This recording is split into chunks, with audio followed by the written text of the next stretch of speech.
दोस्तों एक बार फिर से हम आपके लिए MPESB group for recruitment 2025 online form fill up apply process की अपडेट लेके आ चुके हैं। जी हाँ दोस्तों, ग्रुप 4 के अंतर्गत वेरियस पोस्ट निकली हुई है, जैसे कि assistant grade 3 steno clerk, DEO, helper, teacher और भी अन्य पोस्ट है। 966 टोटल वैकेंसीज निकली है। आवेदन करने का आपके पास अंतिम और सुनहरा अवसर है। केवल 4 दिन शेष रह गए हैं। लास्ट डेट की अपडेट आ चुकी है। आप जल्द से जल्द अपना फॉर्म फिल कर ले, कहीं मौका हाथ से छूट न जाए। ऑनलाइन आवेदन करते समय आपको कोई भी गलती या फिर मिस्टेक नहीं करनी होगी, नहीं तो आपके एप्लीकेशन फॉर्म रिजेक्ट हो सकते हैं। और ऑनलाइन आवेदन करते समय आपको कुछ महत्वपूर्ण बातों का भी ध्यान रखना होगा, तभी आपके फॉर्म सक्सेसफुली सबमिट किए जाएंगे। आवेदन करते समय फोटोग्राफ, सिग्नेचर, डॉक्यूमेंट्स कैसे और कितने केबी में आप अपलोड कर सकते हो, कंप्लीट जानकारी आपको इस वीडियो में मिल जाएगी। साथ ही साथ इस वीडियो में हम आपको ये भी जानकारी दिखाएंगे कि क्या यहाँ पर आवेदन करने की डेट है, फीस आपको कैसे और कितनी जमा करनी होगी, क्या आपका एग्जाम पैटर्न सिलेबस रहेगा, eligibility criteria, qualification, age limit आपकी क्या रहेगी, selection criteria, exam pattern syllabus आपका क्या रहेगा, क्या आपका हाउ टू अप्लाई का कंप्लीट प्रोसीजर रहेगा। कंप्लीट जानकारी आपको इस वीडियो में मिल जाएगी। तो स्टेप बाय स्टेप आपको ये वीडियो शुरू से लेके एंड तक बिना स्किप किए हुए देखनी होगी। इस वीडियो को पूरा देखने पर ही आपके सभी सवाल और डाउट क्लियर होंगे। तो चलिए दोस्तों, बिना कोई वक्त गंवाए शुरू करते हैं MPESB group 4 online form fill up 2025 की पूरी जानकारी। फॉर्म भरने से पहले आपको हमारी वेबसाइट IND सरकारी नौकरी के इस पेज पर विजिट करना होगा, जिसका लिंक आपको नीचे description plus first comment box में मिल जाएगा। और हमारे इस पेज पर विजिट करके आप यहां से ग्रुप 4 का फॉर्म फिल कर सकते हो। Madhya Pradesh employ selection board MPESB कर्मचारी चयन बोर्ड की ओर से ग्रुप 4 की वेरियस पोस्ट निकाली गई है। इसमें assistant grade 3 steno clerk, data entry operator, helper, teacher और भी अन्य पोस्ट निकली हुई है। 966 टोटल वैकेंसीज निकली है। पोस्ट वाइज वैकेंसीज आप नोटिस से ही चेकआउट कर सकते हो। आवेदन की इसकी लास्ट डेट 17 मार्च 2025 है। केवल 4 दिन शेष रह गए हैं। आप जल्द से जल्द अपना फॉर्म फिल कर ले। 3 मई को इसका एग्जाम कंडक्ट होगा। 19,500 से 62,000 सीली है और 12वीं पास कैंडिडेट फॉर्म फिल कर सकते हैं। 18 से 40 वर्ष आयु सीमा है। फीस जनरल या अदर स्टेट के लिए 560 है। SC/ST OBC के लिए 310 है। इसमें पोर्टल फीस भी यहाँ पर इंक्लूड की गई है। ऑनलाइन मोड से आप पेमेंट कर सकते हो। रिटन एग्जाम से सिलेक्शन होगा, ऑनलाइन अप्लाई कर सकते हो। Madhya Pradesh MP job location है, ऑल इंडिया से ऑनलाइन कर सकते हो। esb.mp.gov.in इसकी ऑफिशियल वेबसाइट है, जिससे आप ऑनलाइन अप्लाई कर सकते हो। इंपोर्टेंट लिंक सेक्शन के अंतर्गत ऑफिशियल नोटिफिकेशन PDF लिंक पर आप जैसे ही क्लिक करोगे तो इसकी ये PDF ओपन हो जाएगी। इसमें आपको कंप्लीट जानकारी दे दी गई है। समूह 4 के अंतर्गत सहायक ग्रेड 3 स्टेनोटाइपिस्ट, शीघ्र लेखक और अन्य पोस्ट निकली है। सीधी भर्ती परीक्षा का ये नोटिफिकेशन है। इसमें आपको डेट दे दी गई है, फीस शुल्क की जानकारी और यहाँ पर आपको एग्जाम डेट और टाइमिंग की जानकारी दी गई है। साथ ही साथ इसमें आपको क्वालिफिकेशन की जानकारी, एज लिमिट, एज रिलैक्सेशन आपकी क्या रहेगी, किस कैटेगरी को कितनी आयु सीमा में यहाँ पर छूट दी जा रही है, वो आप चेकआउट कर सकते हो। Exam pattern, syllabus, how to apply का procedure, previous paper, complete information दे दी गई है। विभाग वार और पोस्ट वाइज आपको यहाँ पर इसमें वैकेंसीज की भी इंफॉर्मेशन दी गई है। आप यहाँ से कंप्लीट जानकारी चेकआउट कर सकते हो। स्टेप बाय स्टेप आपको ये पूरी PDF अप्लाई करने से पहले रीड करना अनिवार्य है। इसको पूरा पढ़ने से ही आपके सभी सवाल और डाउट क्लियर होंगे। PDF रीड आउट करने के बाद में आपको अप्लाई ऑनलाइन लिंक पर क्लिक करना होगा, तो आपके सामने ऑनलाइन का इसका पोर्टल ओपन हो जाएगा। इसके थ्रू आप इस भर्ती के लिए अपने फॉर्म अप्लाई कर सकते हो। यहाँ पर आने के बाद आपको समूह 4 के अंतर्गत ग्रेड 3 स्टेनो टाइपिस्ट, लेखक व अन्य समकक्ष पदों की सीधी भर्ती व बैकलॉग हेतु संयुक्त भर्ती परीक्षा 2024 के सेक्शन में आना है। और गाइस, यहाँ पर आकर आपको इस ग्रीन कलर के इस इमेज पर क्लिक कर देना है। उसके बाद आपके सामने कुछ इस तरह से इंटरफेस ओपन होगा। यहाँ पर आकर आपको इस चेकबॉक्स को ओके करना है, फिर आप आगे बढ़ाएं, इस ऑप्शन पर क्लिक कर दें। नेक्स्ट आपके सामने कुछ इस तरह से इंटरफेस ओपन होगा। यहाँ पर अगर आपने पहले से रजिस्ट्रेशन कर रखा है तो आपको अपना सामान्य पंजीकरण क्रमांक यहाँ पर एंटर करना है और फिर आपको यहाँ पर अपनी डेट ऑफ बर्थ एंटर करनी है। उसके बाद आपको इस कैप्चा कोड का आंसर आपको यहाँ पर देना है और फिर आपको सत्यापित कर आगे बढ़ाएं, इस ऑप्शन पर क्लिक करके अपने डैशबोर्ड में लॉगिन कर लेना है और फिर वहां से आपको अपना फॉर्म अप्लाई करना है। और अगर आप इस भर्ती के लिए फर्स्ट फर्स्ट टाइम अप्लाई करने जा रहे हो, प्रोफाइल रजिस्ट्रेशन के इस लिंक पर क्लिक कर देना है। उसके बाद आपके सामने कुछ इस तरह से इंटरफेस ओपन होगा। फिर आपके सामने यहाँ पर कुछ इस तरह से इंटरफेस खुल जाएगा। अब यहाँ पर आपसे पूछा गया है कि क्या आपके पास पूर्व में पंजीकृत प्रोफाइल आईडी है। अगर है तो आप हाँ करेंगे, नहीं तो आप यहाँ पर नो सेलेक्ट कर लेंगे। उसके बाद यहाँ पर आपके सामने कुछ इस तरह से इंटरफेस खुल जाएगा। अब यहाँ पर आपको अपना मोबाइल नंबर और ईमेल आईडी एंटर करने के बाद इस कैप्चा का यहाँ पर आंसर प्रोवाइड कराना है और फिर ओटीपी प्राप्त करें बटन पर क्लिक करना है। फिर आपके रजिस्टर्ड मोबाइल नंबर और ईमेल आईडी पर एक ओटीपी सबमिट कर दिया गया है। वो ओटीपी आपको यहाँ पर एंटर करने के बाद ओटीपी सत्यापन करें बटन पर क्लिक करना है। अपना ओटीपी वेरीफाई करने के बाद आपको पंजीयन करें बटन पर क्लिक करना है। फिर आपके सामने यहाँ पर कुछ इस तरह से प्रोफाइल लॉगिन का ये इंटरफेस खुल जाएगा। अब यहाँ पर आपको सामान्य पंजीकरण क्रमांक और प्रोफाइल पासवर्ड एंटर करने के बाद ये कैप्चा यहाँ पर फिल करना है और फिर लॉगिन बटन पर क्लिक कर लेना है। आपका पंजीकरण क्रमांक और प्रोफाइल पासवर्ड आपके रजिस्टर्ड मोबाइल नंबर पर सबमिट कर दिया गया है।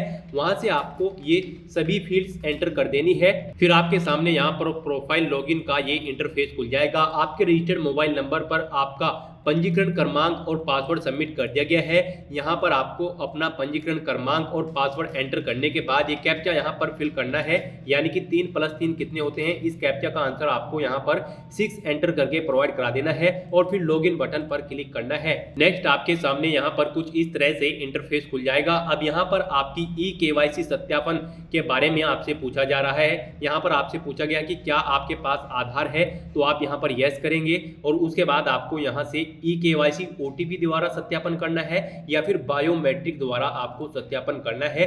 अपने अकॉर्डिंग आपको यहाँ से ऑप्शन सेलेक्ट कर लेना है और फिर आपको आगे बढ़ाए बटन पर क्लिक करना है। नेक्स्ट आपके सामने यहाँ पर कुछ इस तरह से इंटरफेस खुल जाएगा। अब यहाँ पर आपको अपना आधार नंबर एंटर करना है और फिर यहाँ पर इस चेकबॉक्स को ओके करने के बाद आपको इस कैप्चा का आंसर यहाँ पर प्रोवाइड कराना है और जनरेट ई-KYC ओटीपी बटन पर क्लिक कर देना है। फिर आपके रजिस्टर्ड मोबाइल नंबर पर जिससे आपका आधार कार्ड अटैच है उस पर एक ओटीपी आएगा। वो ओटीपी आपको यहाँ पर एंटर करना है और फिर गेट डिटेल्स बटन पर क्लिक कर देना है। नेक्स्ट आपके सामने यहाँ पर कुछ इस तरह से इंटरफेस खुल जाएगा। अब यहाँ पर आपको अपनी पर्सनल इंफॉर्मेशन फिल करनी है। सबसे पहले यहाँ पर आपको अपना नाम एंटर करना है, फिर आपको लास्ट नेम एंटर कर देना है। नेक्स्ट यहाँ पर आपको अपने फादर या हस्बैंड का नाम एंटर करना है, फिर आपको अपनी मदर का नाम एंटर करना है। नेक्स्ट यहाँ पर आपको अपनी डेट ऑफ बर्थ 10वीं की क्लास की जो आपकी मार्कशीट है उसके अकॉर्डिंग इस कैलेंडर में से सिलेक्ट कर लेनी है। फिर यहाँ पर आपसे पूछा गया कि क्या आप मध्य प्रदेश के मूल निवासी हैं। अगर हैं तो आप हाँ सिलेक्ट करेंगे, नहीं तो आप नहीं सिलेक्ट कर लेंगे। उसके बाद आपको अपना जेंडर सिलेक्ट कर लेना है। फिर आपको अपनी श्रेणी यहाँ से सिलेक्ट कर लेनी है, अनरिजर्व, SC ST या फिर OBC। उसके बाद यहाँ पर आपको अपनी उच्च शैक्षणिक योग्यता का स्तर सिलेक्ट कर लेना है।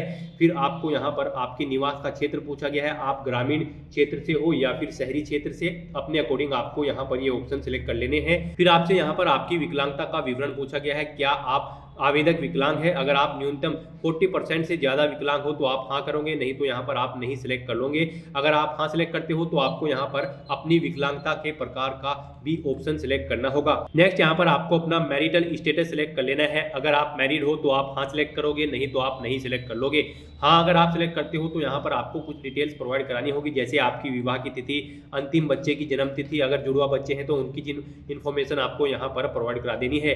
नेक्स्ट यहाँ पर आपको अपना वर्तमान पता एंटर करना है। इसमें आपको अपना मकान नंबर, गली, गांव या मोहल्ला नंबर, राज्य, तहसील और पिन कोड एंटर कर देना है। साथ ही साथ जिला भी आपको यहाँ से सिलेक्ट कर लेना है। फिर आपसे पूछा गया है कि क्या आपके शरीर पर कोई पहचान के लिए चिन्ह है। अगर है तो यहाँ पर आपको उस जगह का नाम एंटर कर देना है, अदरवाइज यहाँ पर आपको नो मार्क एंटर करना है। फिर आपसे पूछा गया है परीक्षा कक्ष में प्रस्तुत की जाने वाला फोटो युक्त पहचान पत्र में आप क्या यहाँ पर प्रोवाइड कराओगे, वोटर ID कार्ड, आधार कार्ड। अपने अकॉर्डिंग यहाँ से आपको ऑप्शन सिलेक्ट कर लेना है। फिर आपसे यहाँ पर पूछा गया है कि क्या आपको फिंगर बायोमेट्रिक परीक्षण में कोई समस्या है। अगर है तो आप हाँ सिलेक्ट करेंगे, नहीं तो आप नहीं सिलेक्ट कर लेंगे। और अगर आप हाँ सिलेक्ट करते हो तो फिर यहाँ पर आपको उसका कारण सिलेक्ट कर लेना है, आपकी उंगलियों में क्या समस्या है। यहाँ पर आप अपने अकॉर्डिंग ऑप्शन सिलेक्ट करोगे। उसके बाद आपसे पूछा गया है क्या आप अपने बैंक खाते का विवरण देना चाहते हो, यस या नो यहाँ पर आपको सिलेक्ट कर लेना है। फिर आपको इस चेकबॉक्स को ओके करना है घोषणा पत्र में और पंजीकृत करे बटन पर क्लिक कर देना है। नेक्स्ट आपके सामने यहाँ पर कुछ इस तरह से इंटरफेस खुल जाएगा। अब यहाँ पर आपको अपना फोटो, सिग्नेचर और हैंड रिटन टेक्स्ट अपलोड कर देना है। उसके लिए आपको फॉर्मेट यहीं पर प्रोवाइड कराया गया है। आपको क्लिक हियर डाउनलोड टेम्पलेट इस लिंक पर क्लिक करना है। फिर यहाँ पर आपके सामने कुछ इस तरह से इंटरफेस खुल जाएगा। यहाँ पर आपके फोटो का साइज 4.5 सेंटीमीटर होना चाहिए। हस्ताक्षर के लिए भी आपको यहाँ पर ये बॉक्स प्रोवाइड कराया गया है। इसमें आपको अपने हस्ताक्षर करने हैं और यहाँ पर स्वघोषणा सेल्फ डिक्लेरेशन यानी कि हैंड रिटन टेक्स्ट आपको इस बॉक्स में राइट कर देना है। और फिर उसके बाद यहाँ पर आप इसका सैंपल भी चेक कर सकते हो। व्यू सैंपल इमेज इस लिंक पर क्लिक करने के बाद आप अपने इन डॉक्यूमेंट्स का पूरा सैंपल यहाँ से चेक कर सकते हो। ऐसे यहाँ पर आपको अपना फोटो अपलोड करना है और अपने हस्ताक्षर करने हैं और यहाँ पर इस बॉक्स में आपको अपना सेल्फ डिक्लेरेशन टेक्स्ट एंटर कर देना है। और उसके बाद यहाँ पर आपको इस चूज फाइल बटन पर क्लिक करके इसको फाइल को अपलोड कर देना है। और फिर व्यू इमेजेस बटन पर क्लिक करने के बाद आप अपने इस इमेज को चेक कर सकते हो। गाइस यहाँ पर आपका फोटो, सिग्नेचर और हैंड रिटन टेक्स्ट एक ही फाइल में आपको ऐसे सेटअप कर देना है। और फिर यहाँ पर मुझे अपना फोटो उचित स्थान पर सही और स्पष्ट दिखाई दे रहा है इस चेकबॉक्स को, और हस्ताक्षर के सामने भी इस चेकबॉक्स को, और यहाँ पर हस्तलिखित टेक्स्ट के सामने इस चेकबॉक्स को ओके करना है। और फिर upload photo, signature, handwritten text button पर क्लिक कर देना है। नेक्स्ट यहाँ पर आपको अपनी जन्म तिथि प्रमाण पत्र और अनुसूचित जाति और अनुसूचित जनजाति या फिर अन्य पिछड़ा वर्ग का प्रमाण पत्र भी चूज फाइल बटन पर क्लिक करके फाइल को सिलेक्ट कर लेना है। और फिर अपलोड बटन पर क्लिक करके अपना ये डॉक्यूमेंट्स भी अपलोड कर देने हैं। तो इस तरह से यहाँ पर अपने फोटो, सिग्नेचर और ये हैंड रिटन इमेज अपलोड करने के बाद आपको अपनी कास्ट सर्टिफिकेट और यहाँ पर अपनी जन्म सर्टिफिकेट यानी कि बर्थ सर्टिफिकेट अपलोड करने के बाद सबमिट डिटेल बटन पर क्लिक करना है। नेक्स्ट आपके सामने यहाँ पर कुछ इस तरह से इंटरफेस खुल जाएगा और फिर उसके बाद आपको यहाँ पर नीचे स्क्रॉल डाउन करने के बाद प्रिंट प्रोफाइल रिसिप्ट बटन पर क्लिक करके अपनी प्रोफाइल की एक रिसिप्ट प्रिंट ले लेनी है फ्यूचर रेफरेंस के लिए। तो इस तरह से यहाँ पर आपकी प्रोफाइल का सक्सेसफुली रजिस्ट्रेशन हो चुका है। अब आपको यहाँ पर एक सामान्य पंजीकरण क्रमांक प्रोवाइड करा दिया गया है। इसके द्वारा आप लॉगिन करके अपना ऑनलाइन फॉर्म फिल कर सकते हो। फिर आपको दोबारा से हमारी वेबसाइट के इसी पेज पर आना है, अप्लाई ऑनलाइन के इस लिंक पर क्लिक करना है। उसके बाद आपके सामने यही इंटरफेस ओपन होगा। आपको एक बार फिर से यहाँ पर ग्रीन कलर के इसी इमेज पर क्लिक कर देना है। समूह 4 के अंतर्गत के इस सामने वाली ग्रीन कलर की इमेज पर आपको क्लिक करना है। फिर आपको दोबारा से इस चेकबॉक्स को ओके करना है, आगे बढ़ाएं इस ऑप्शन पर क्लिक करना है। अब यहाँ पर आपको अपना सामान्य पंजीकरण क्रमांक एंटर करना है जो आपको रजिस्ट्रेशन करने के बाद मिला है। अपनी डेट ऑफ बर्थ आपको यहाँ पर एंटर करनी है।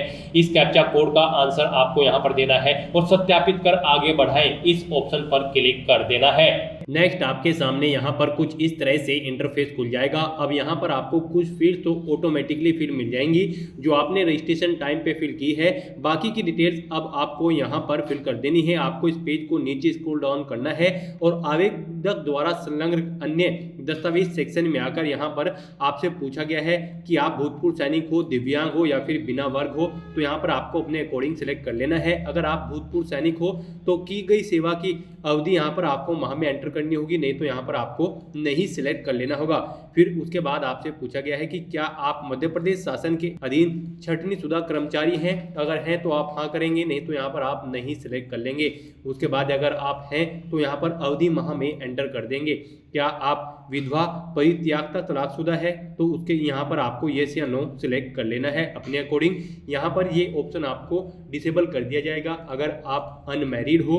फिर उसके बाद यहाँ पर आपसे पूछा गया है क्या आप विक्रम पुरस्कार में सम्मानित खिलाड़ी हैं। अगर हैं तो आप हाँ पर सिलेक्ट करोगे, नहीं तो आप यहाँ पर नहीं सिलेक्ट कर लोगे। फिर यहाँ पर आपको क्लिक है टू सिलेक्ट प्रेफरेंस इस ऑप्शन पर क्लिक करना है।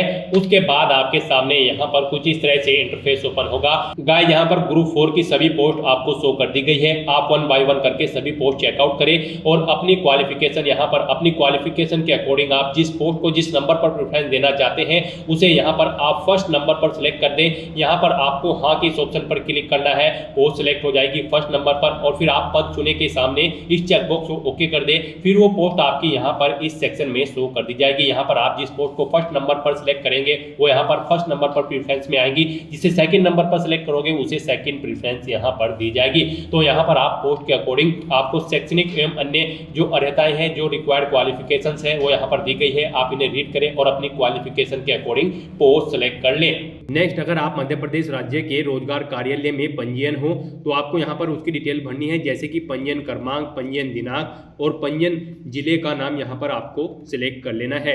उसके बाद यहाँ पर आपसे पूछा गया है कि आप अपनी परीक्षा शहर की प्राथमिकता क्रम से यहाँ पर सिलेक्ट कर सकते हो।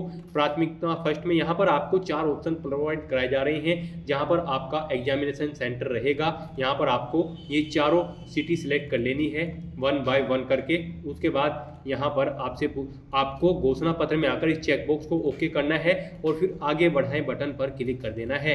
नेक्स्ट, आपके सामने यहाँ पर कुछ इस तरह से इंटरफेस खुल जाएगा। आपके एप्लीकेशन फॉर्म का पूरा प्रीव्यू यहाँ पर आपको शो कर दिया गया है।